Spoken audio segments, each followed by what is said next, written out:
Blood dripped from Ioma's lip as she ran through Gong.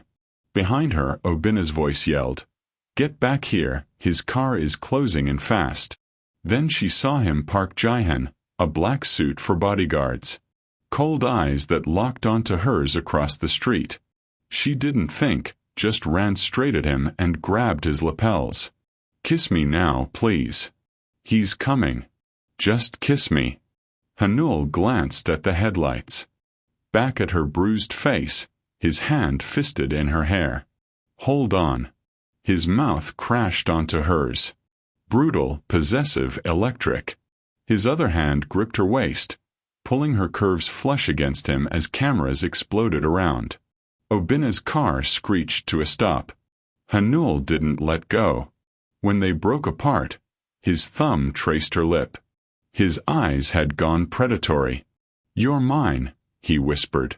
Ioma's heart slammed against her ribs. Behind her, Obina's door flew open, but she just made herself Seoul's most dangerous man's obsession. One desperate kiss. Everything changed. "Welcome, K-Sam. I'm so glad you're here. Before we dive in, tell me where you are watching from and hit that subscribe button so you don't miss a single moment of Ioma and Hanul's story. Trust me, lovies, you will love this one. Let's get into it." Blood tasted like copper and failure. Ioma pressed her back against the cold glass of a Gangnam boutique 3 hours earlier. Her chest was heaving, and her dress was clinging to her body with sweat and fear. Seoul's neon lights blurred through her tears as she clutched her phone with trembling fingers. The message from Obina glowed on the screen. "When I find you, you're dead. You hear me? Dead." This time she believed him. She'd found the pregnancy tests in the trash that morning. All negative, 6 months of trying, 6 months of failure. But then he'd found her secret.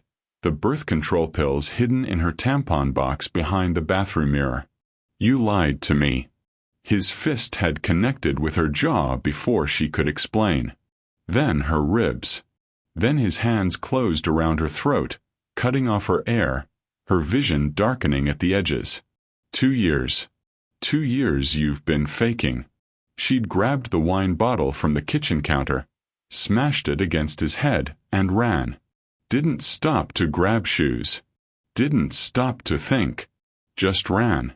Now stumbling through Seoul's midnight streets in a dress and bare feet. Ioma's lungs burned. Her split lip throbbed.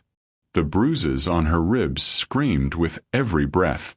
Behind her, Obina's voice echoed off the buildings. Getting closer. She turned a corner and saw Salvation in a tailored black suit. Hanul stood outside an upscale restaurant, flanked by 4 men who looked like they could break bones with their bare hands. Something in his posture screamed. Danger. Power. Control. When their eyes met across the street, the world stopped spinning for half a second. His gaze was cold and calculating. But there was something else underneath, something predatory that recognized the desperation in her eyes. Ioma didn't let herself think. She just ran. She crashed into his chest, her fingers clutching his lapels like a lifeline. His body was solid. Warm, real. "Kiss me," she gasped, her voice breaking. "Right now, please, he's coming. Just kiss me." One of his bodyguards moved forward, but Hanul raised a hand. The man froze. Hanul's eyes flicked to the approaching headlights, then back to Ioma's face. His jaw clenched as he took in her split lip, the bruise blooming on her cheekbone, and the terror in her brown eyes. His hand slid into her natural curls, rough and possessive, yanking her head back. "Hold on," he growled. Then his mouth crashed onto hers. The kiss was brutal, claiming electric gentleness about it. His other hand gripped her waist, fingers digging into her soft flesh as he pulled her curves flush against the hard planes of his body.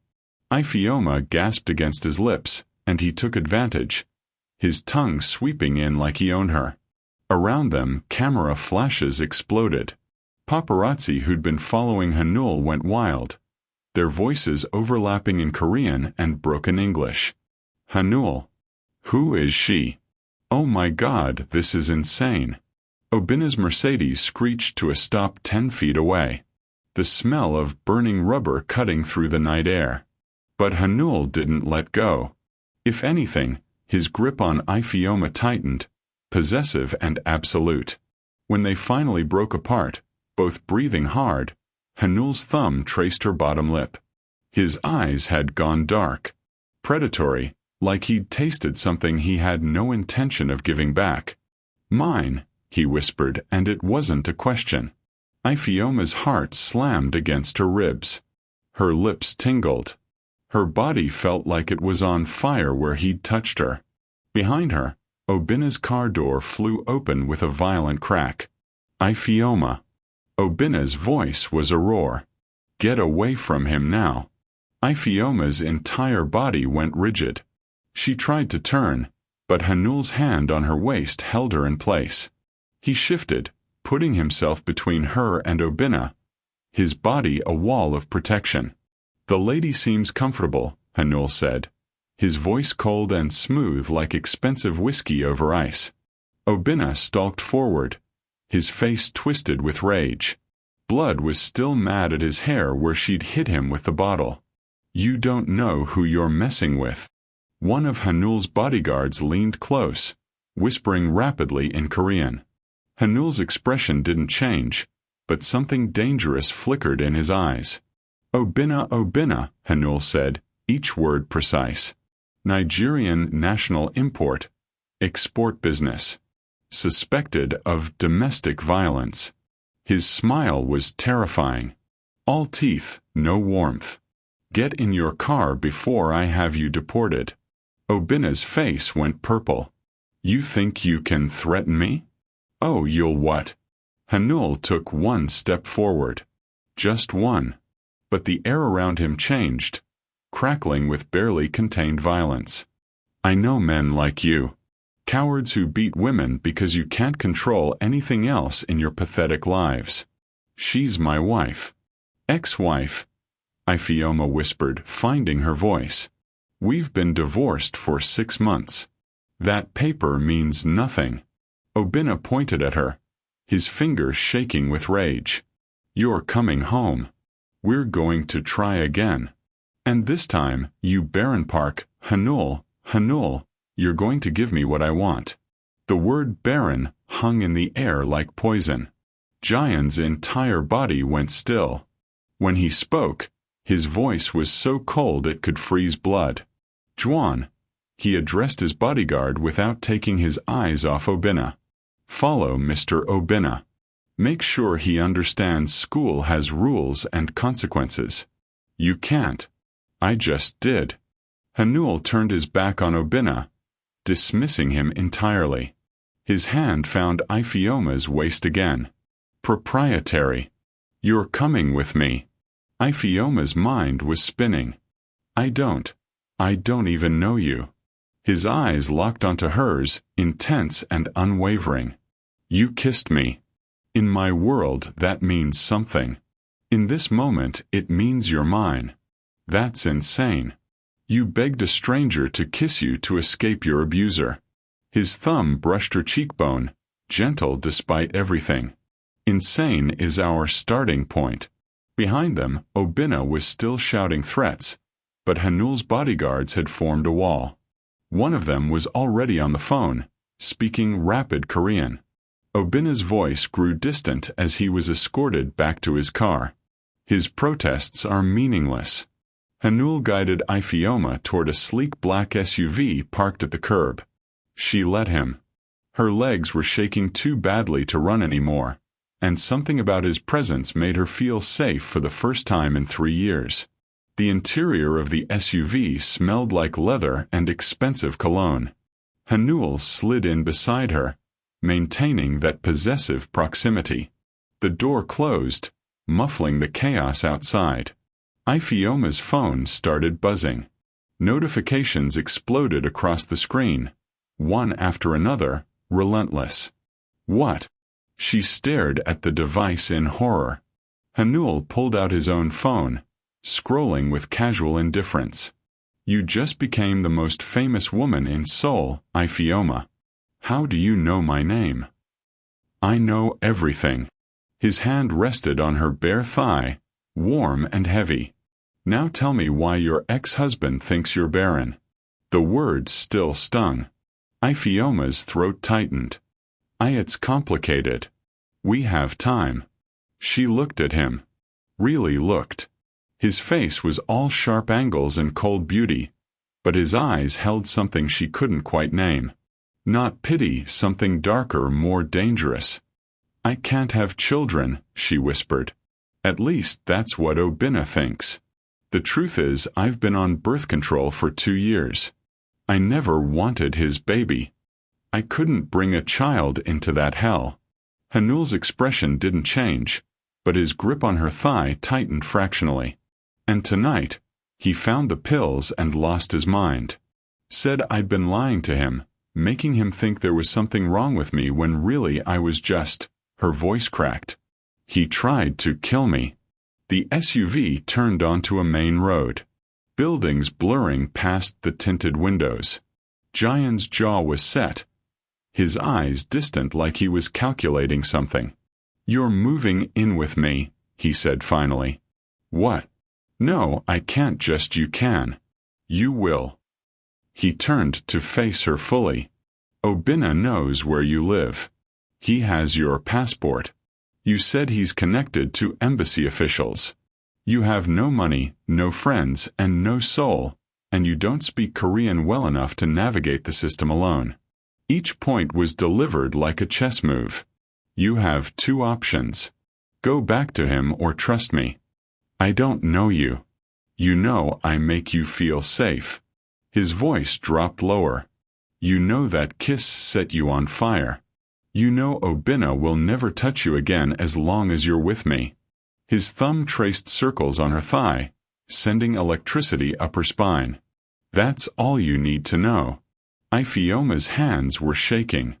What do you want from me? His smile was slow, predatory, and everything.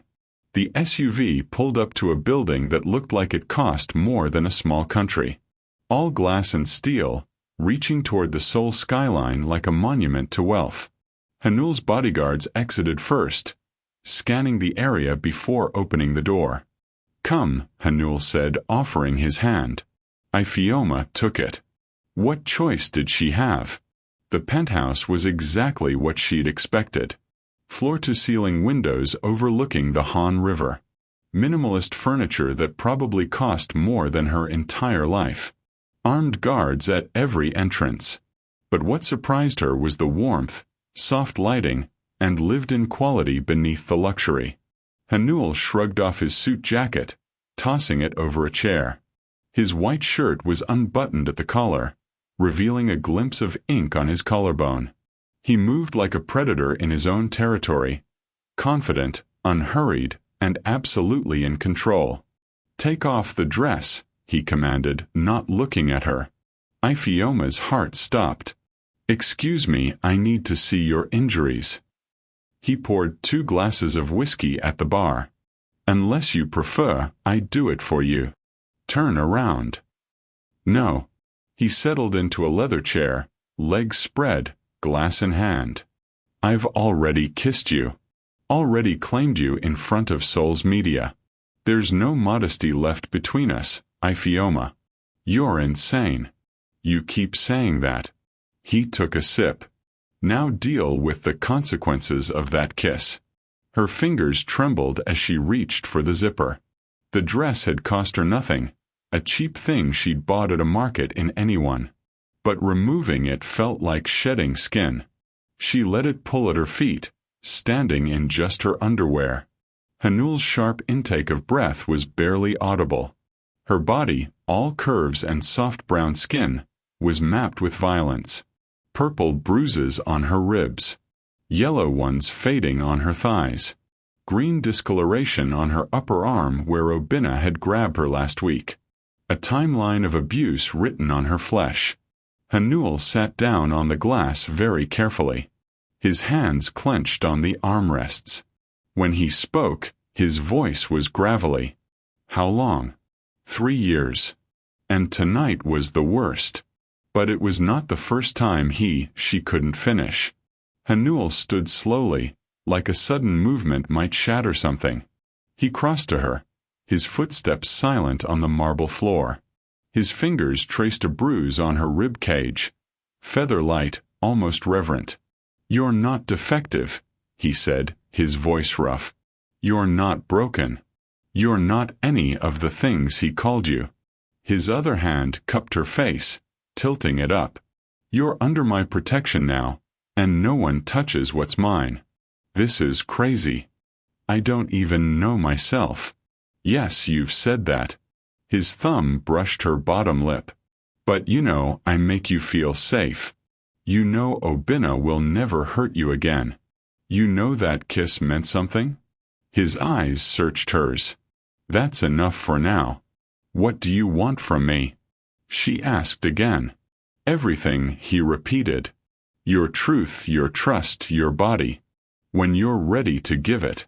His hand slid down her neck over her collarbone, stopping just above her heart. "I want you to stop looking over your shoulder. I want you to breathe without fear." "Why me?" "You could have anyone." His smile was dark, possessive. "Because the moment you crashed into me, I decided. I don't share. I don't lose. And I don't let go." A knock at the door interrupted them. An older man entered, doctor's bag in hand, glasses perched on his nose. "Dr. Park," Hanul said, stepping back. "Check her injuries. All of them." Ioma wrapped her arms around herself. "I'm fine." "You're not." Hanul picked up his whiskey again. "And we'll wait until Dr. Park confirms that you're not moving." The examination was thorough, humiliating. Dr. Park documented everything with clinical efficiency. The fractured rib, the muscle bruising, the finger-shaped marks on her throat. Through it all, Hanul watched from across the room, his expression unreadable. When Dr. Choi finally left, Ioma sat on the couch wrapped in a silk robe Hanul had provided. Her body ached. Her mind was spinning. "Here's the deal," Hanul said, settling beside her. "Close. Too close. You move in tonight. Permanently. I'm not your prisoner. No, you're my woman. There's a difference." "There's no difference." "There is." He caught her chin, forcing her to look at him. "A prisoner wants to leave. You don't." "Not really, because out there you're vulnerable. Obinna can find you and hurt you. But here, you're untouchable." "What's the catch?" "We maintain the illusion. Public appearances, dates, and events. The media thinks we're together." His thumb traced her jaw. "In return, Obinna can't touch you. You get safety, money, freedom to physically figure out your next move, and more." His smile was wicked. "Oh, that's happening. But only when you beg me for it." Heat flooded her face. Her body responded against her will, pulse quickening, skin flushing. She wanted to deny it, but they both knew she'd be lying. "Why me?" she asked for the third time. "Because you're fierce." His hand slid into her hair again. "Possessive." "Because you fought back. Because when I kissed you, you kissed back like you were drowning and I was air." His eyes darkened. "Because I've never wanted anything the way I want you." "This is insane. Stop saying that and say yes." Ioma looked at him. This dangerous, beautiful man who'd become her salvation in one desperate moment. Every logical part of her brain screamed to run. But where would she go? Back to Obinna. To the streets of a city where she barely spoke the language. "Okay," she whispered. "Okay, what?" "Okay, yes, I'll stay." His smile was triumphant. "Good girl." He kissed her then, slower this time, deeper, like he was savoring every second. When he pulled back, his forehead rested against hers. "Sleep," he commanded. "You're safe now." Ioma woke to sunlight streaming through floor-to-ceiling windows and the smell of coffee. For half a second, she forgot where she was. Then reality crashed back. The Kiss Hanul, the penthouse. She sat up, wincing at the pain in her ribs. The bedroom was massive, with all-white linens and modern furniture. Her torn dress was gone, replaced by clothes laid out on a chair, expensive brands she recognized from window shopping. Her phone sat on the nightstand. 47 missed calls from Obina. She didn't listen to the voicemails. Didn't need to. She knew what they'd say. In the main living area, Hanul sat at the dining table, perfectly dressed in a black shirt and slacks. He looked up when she entered, his eyes tracking her movement. "Coffee," he offered. "Please." He poured his movements efficiently. "Your ex-husband has been busy." Ioma's stomach dropped. What did he do? Hired mercenaries. Nigerian nationals. Planning to kidnap you? He said it so casually, like discussing the weather. Sloppy, traceable, stupid. He's going to know. Jian's voice was still. He's going to try, and he's going to fail. How can you be so sure? He stood crossing to her. His hand cupped her face, thumb brushing her cheekbone. Because I never lose. Hanul's enforcer entered with the report, a tablet in hand. Obina hired mercenaries. 5 men ex-military. They're planning. Behind him, Dong-sun lingered in the doorway, eyes on Ioma. His gaze traveled over her curves in the silk robe and lingered too long on the exposed skin of her collarbone. Dong-sun Jian's voice was ice. "Something you need." Kang's smile didn't reach his eyes. He straightened, crossing his arms. "Just wondering if she's worth all this attention. The men are asking questions." The temperature in the room dropped 10 degrees. Hanul stood slowly, his body language shifting into something dangerous. "Say that again." "Nothing, boss. Just concerned about your focus." Dong-sun bowed slightly, but the gesture felt mocking. "Business needs you sharp. We have a merger coming up. Deals that need your attention, and you're distracted." Ioma felt the tension like electricity in the air. She stepped back instinctively. "Distracted." Hanul repeated the word like he was tasting poison.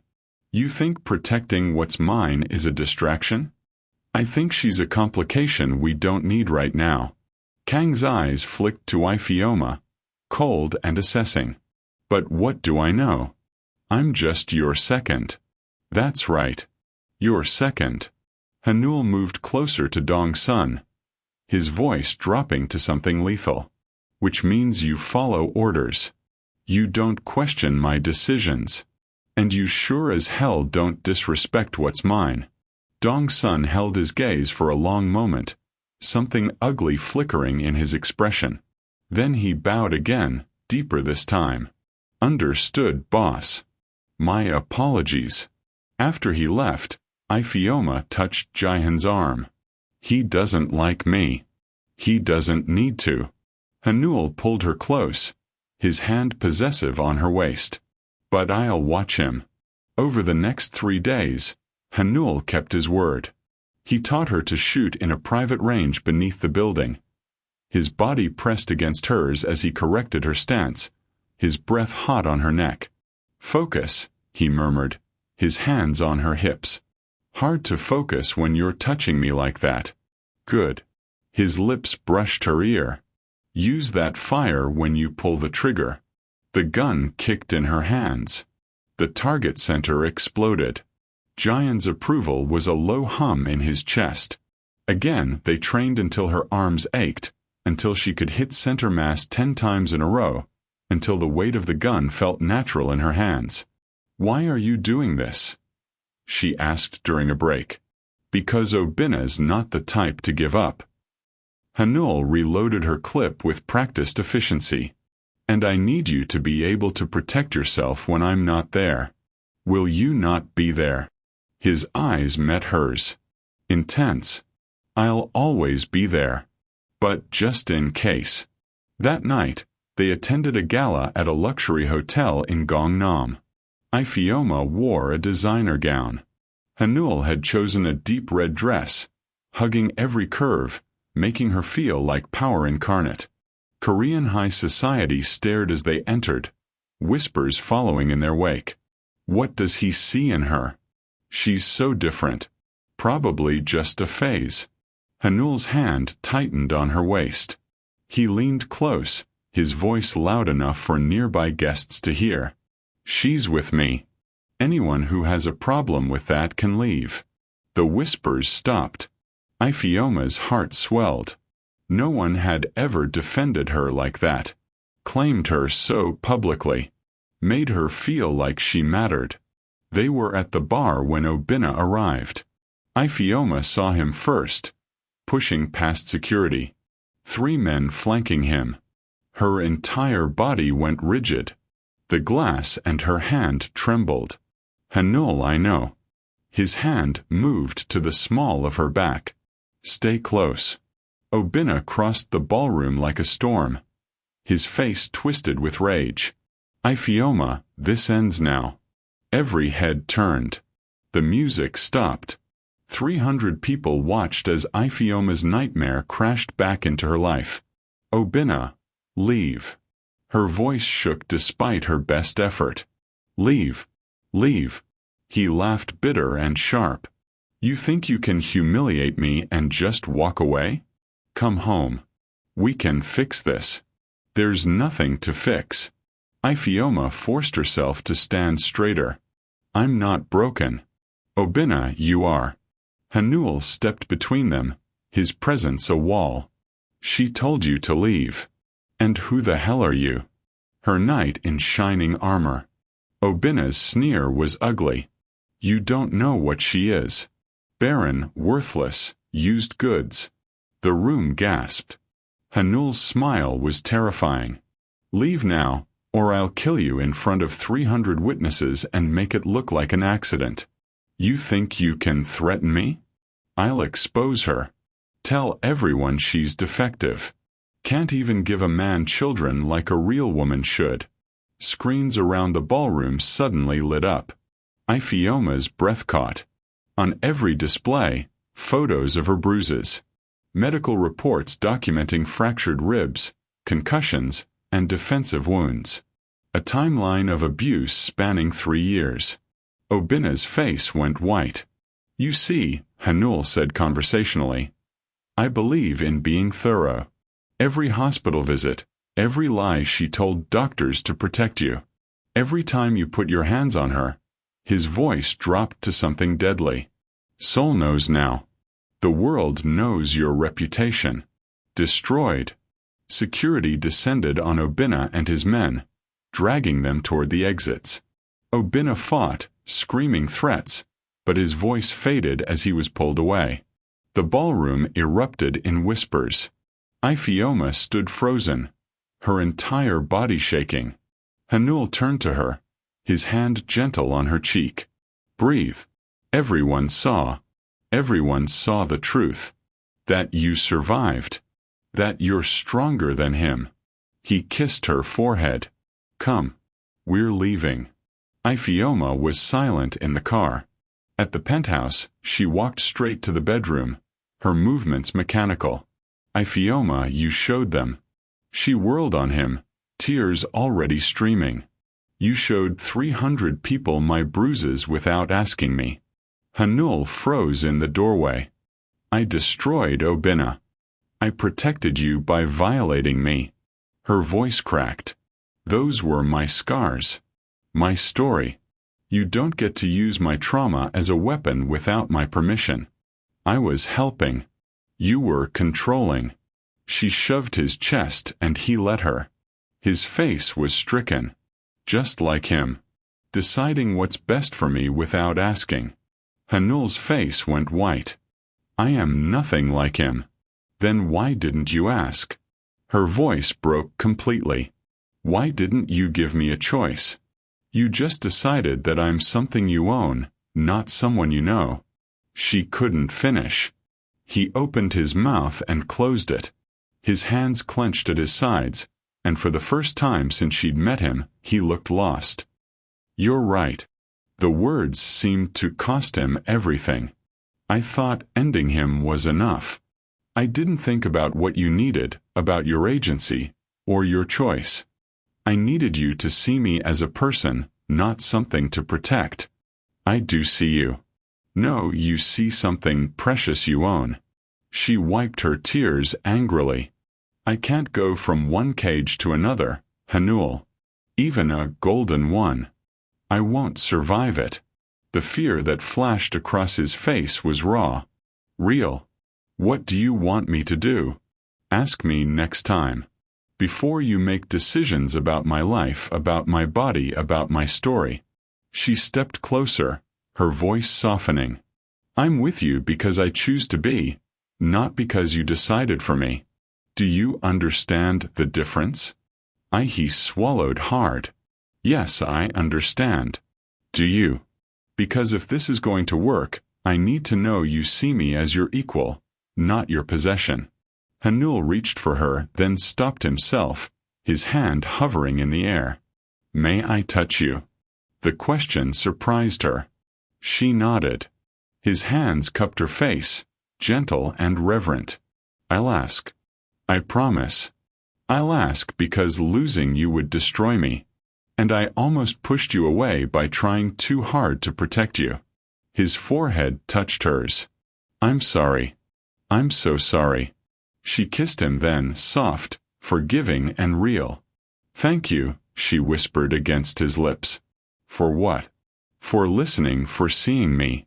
His arms wrapped around her, careful of her ribs. "Always. I'll always see you." That night, after the tears and apologies, after they'd talked until their voices were hoarse, Hanul made love to her slowly, worshipping every curve, every scar, asking permission with every touch, waiting for her nods, her gasps, and her whispered, "Yes." "You're beautiful." He breathed against her neck. "You're biased." "I'm honest." His hands traced her ribs where the bruises were finally fading. "Every part of you is beautiful." Ioma arched against him, finally letting herself feel without fear, without shame. His body above hers felt like safety and fire all at once. "Say you're with me," he whispered. "I'm with you." Her nails dug into his shoulders. "God, I'm with you." Afterward, tangled in his sheets, Ioma traced the dragon tattoo that curved over his ribs. "What does this mean?" "Protection." His voice was rough with exhaustion. "I protect what's mine, even from itself."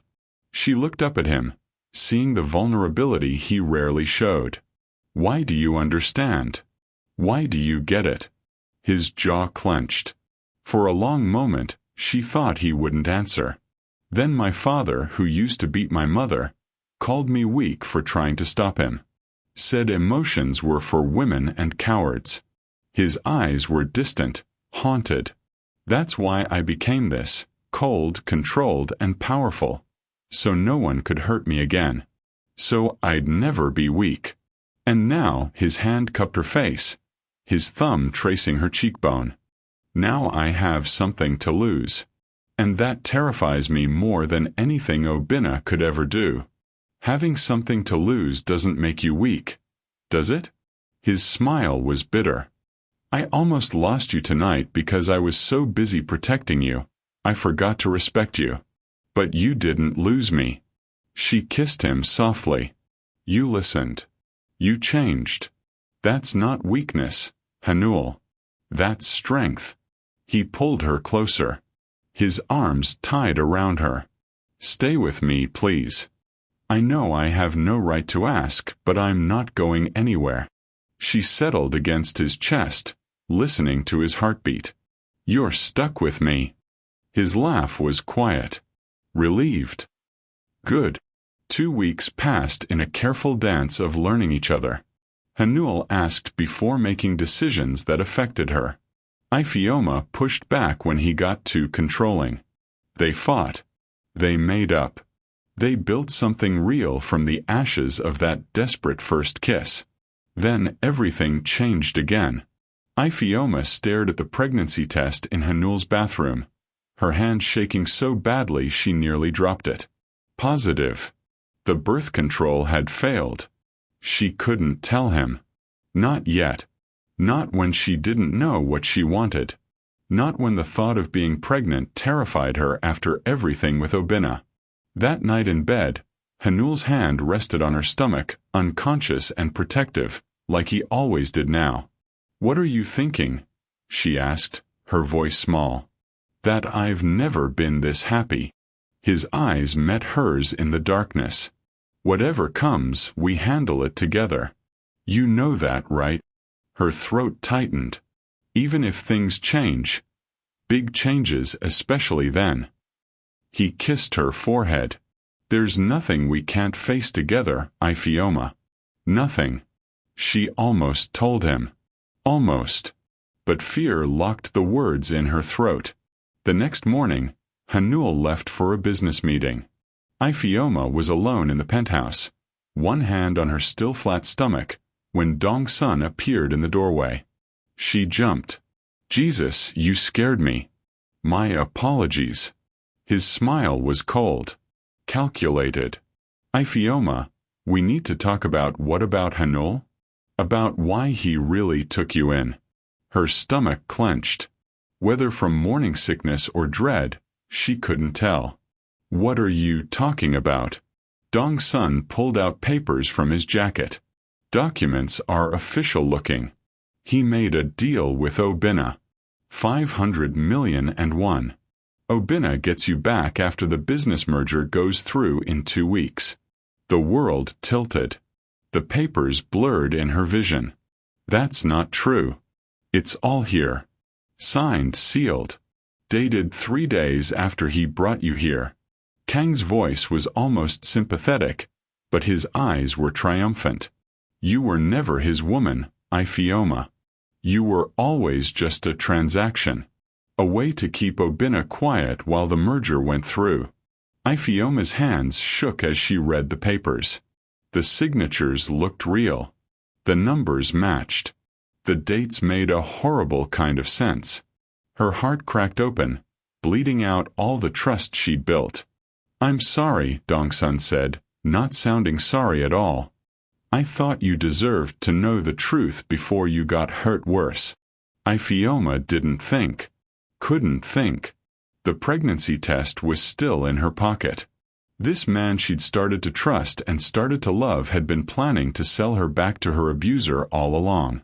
She grabbed money from Hanul's desk drawer, her hands moving on autopilot, stuffed it in her purse, and ran for the elevator.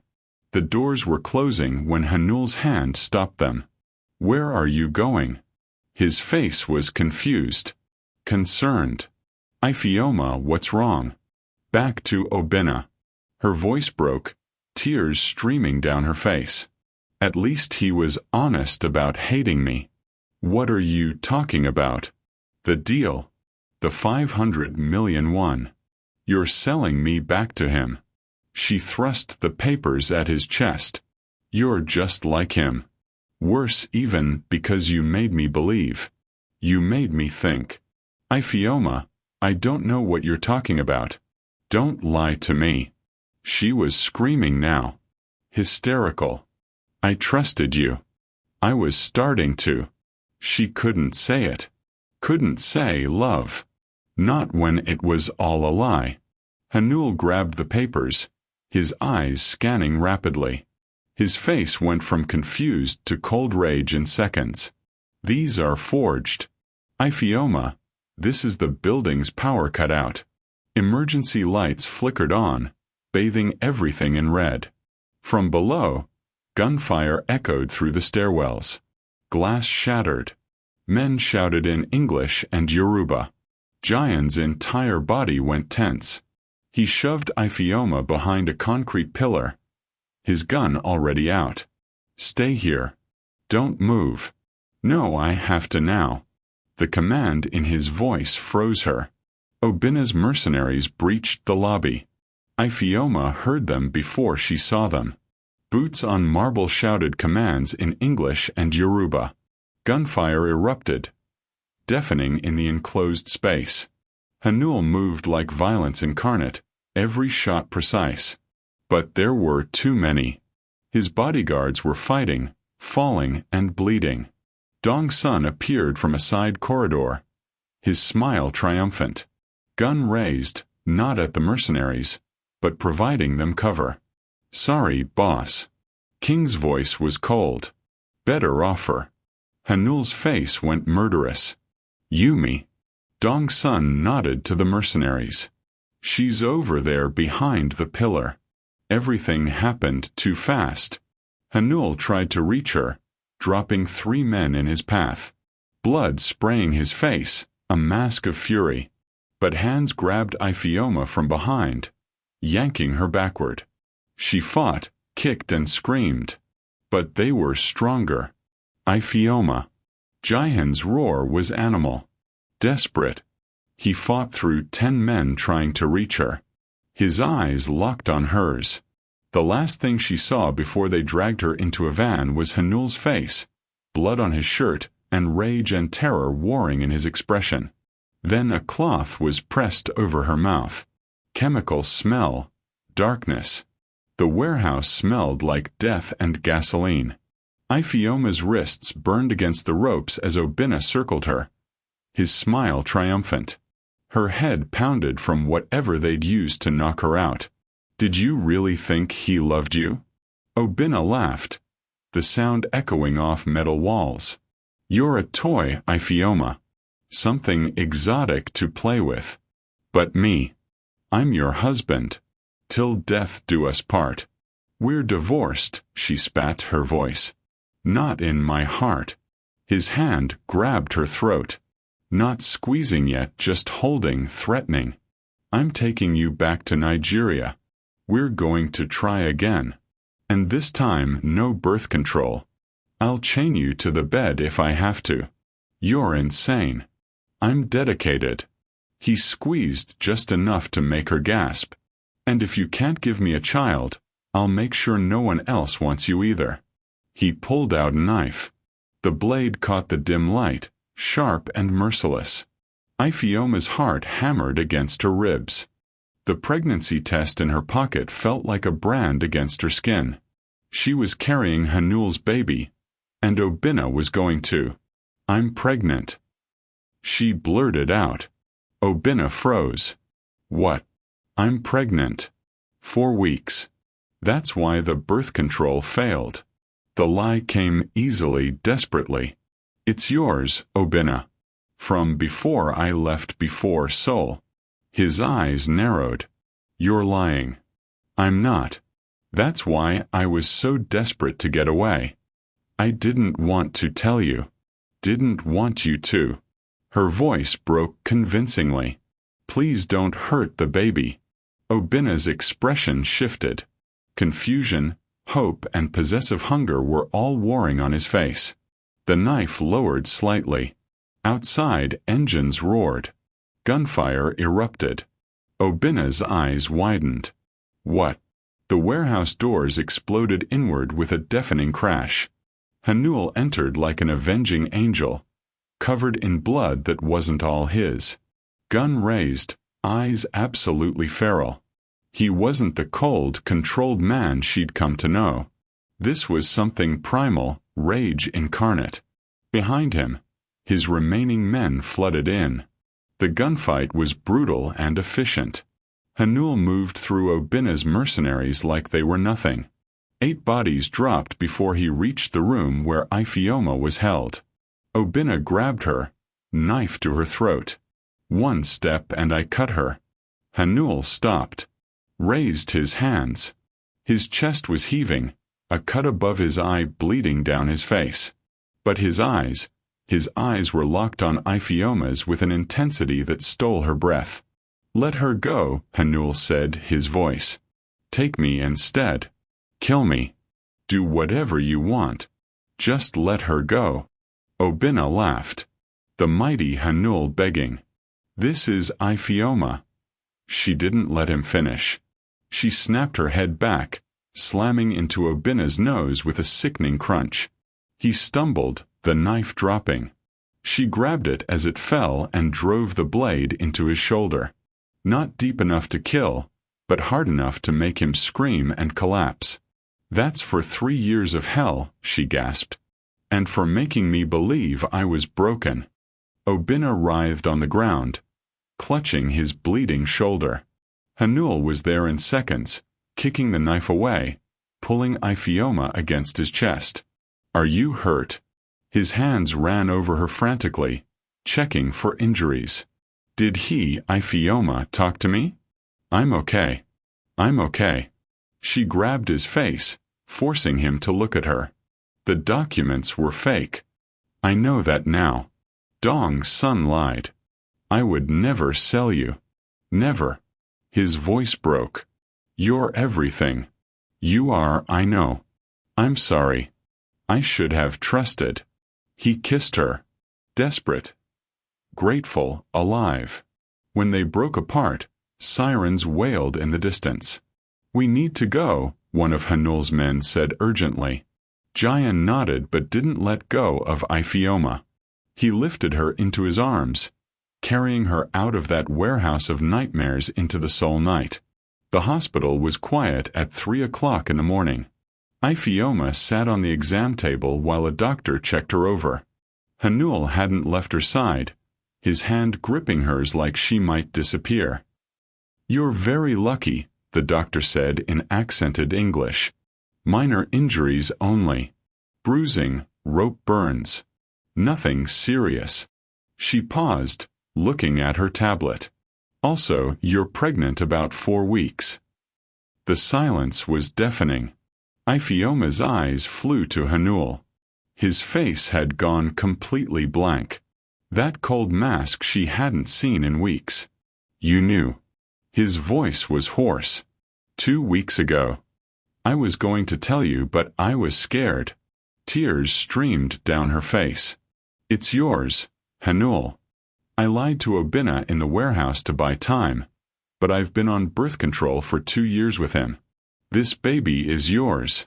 Only yours." Hanul's entire body went still. His eyes searched hers and found only truth. "Mine," he breathed. "Ours," she corrected. He kissed her, desperate, relieved, and reverent. When he pulled back, both hands settled on her stomach. "You're carrying my child," he said, voice rough. "Our child. I know you said you don't want children. I've never wanted anything more." His eyes were bright with unshed tears. "Our baby, our family."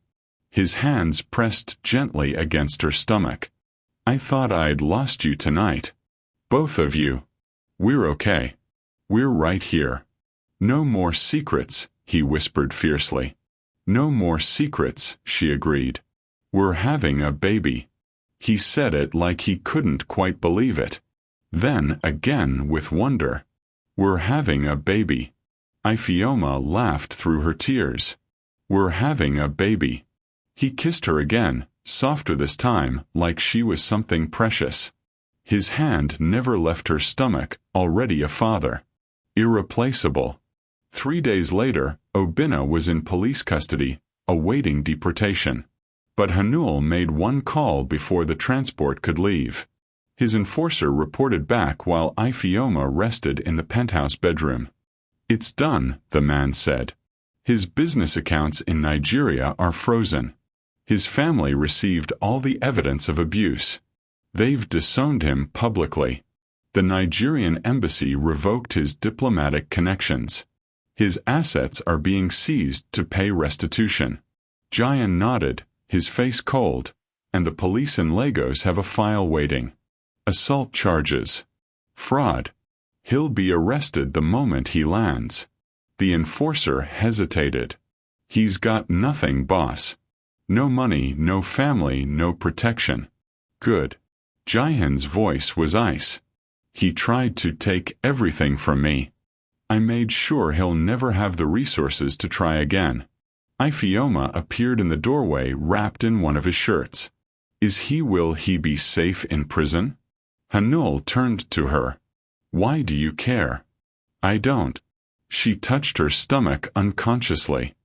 I don't want to be like him. Cruel. He crossed to her, pulling her close. You're not. You're asking about his safety. He never asked about yours. His hand covered hers on her stomach. He's alive. That's more mercy than he deserves. Okay. She leaned against him. Okay. Kang's body was found in the Han River 2 days later. The police called it gang violence. Hanul said nothing, but Ioma saw the cold satisfaction in his eyes when the news broke. 3 months passed. Ioma stood on the penthouse balcony, her baby bump just starting to show under her silk robe. Seoul skyline glittered with promise. You're thinking too loud. Hanul's arms wrapped around her from behind, his hand settling protectively over her stomach. I'm thinking about how insane this is. 4 months ago I was running for my life. Now I'm pregnant with a mafia boss's baby. Not just a mafia boss. He turned her to face him. In his hand was a ring. Black diamond. Enormous. Breathtaking. Your mafia boss. Her breath caught. Hanul. I told you that first night. You're mine. I don't share. I don't lose. And I don't let go. He dropped to one knee. Ioma, marry me. Let me give our son my name. Make this official. Make this forever. This is crazy. You begged a stranger to kiss you to escape your abuser. Crazy is our foundation. His smile was pure wickedness. Now say yes before I convince you on your back. She laughed through tears. Yes, God. Yes. The ring slid on perfectly. One condition, she said. Anything. Our son, because I know it's a boy, will never know fear like I did. He grows up knowing he's powerful, worthy, and never less than enough. Our son, Hanul, whose voice was fierce as he stood, pulling her close, will know he's a king because he's our son, and we bow to no one. 6 months later, their wedding was the social event of the year. Ioma wore a custom hanbok made from Nigerian Ankara print. The fusion of their worlds is on full display. 8 months pregnant, radiant, and absolutely glowing. June couldn't stop touching her belly, feeling protective and possessive, yet oddly so. You're beautiful, he whispered during the ceremony. You're biased. I'm obsessed. There's a difference. Their vows brought half the guests to tears. I am Hanul. I take you, Ioma, to be my wife, my partner, and my equal. I promise to protect you, worship you, and remind you every day that you were never broken, just waiting for someone worthy of your strength. I promise to ask before I decide to see you as my partner, not my possession. To love our son the way you've taught me to love, with trust, with respect, with everything I am. Ioma's voice shook as she spoke hers. Ioma, take you, Hanul, to be my husband, my protector, and my home. I promise to challenge you, stand beside you, and remind you that love isn't weakness. It's the greatest power we have. I promise to trust you with my fears, my hopes, and our son's future. You saved me by letting me save myself. The kiss was soft, sweet, and theirs. As they walked down the aisle, Hanul leaned close. Ready for forever? With you always. 1 month later, Hanul held his son for the first time. Chun Park had Ioma's brown skin and his dark eyes. He was tiny. Perfect. He screamed his lungs out. He's got your temper, Ioma whispered from the hospital bed. Exhausted but glowing. He's perfect, Hanul corrected, his voice thick with emotion. He pressed a kiss to Tae-jun's forehead, and the baby quieted instantly, tiny fingers wrapping around Hanul's thumb. See, he already knows his father. Ioma watched this dangerous, powerful man transform into something softer. Something beautiful. He's ours, Hanul said, looking at her with eyes bright with tears. And he'll never know fear. Only love. Only love, Ioma echoed. Sometimes salvation comes from the most unexpected places. Sometimes it looks like danger wrapped in a tailored suit. Sometimes it starts with 3 desperate words. Just kiss me.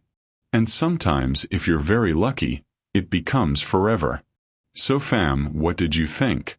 Drop a love if you need that proposal scene again.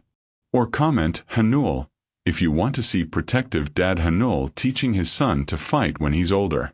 And listen, smash that subscribe button because I've got more stories that'll wreck you in the best way. Where are you watching from? United States, Lagos, London, Atlanta? Tell me. Love you guys so much. See you at the next one.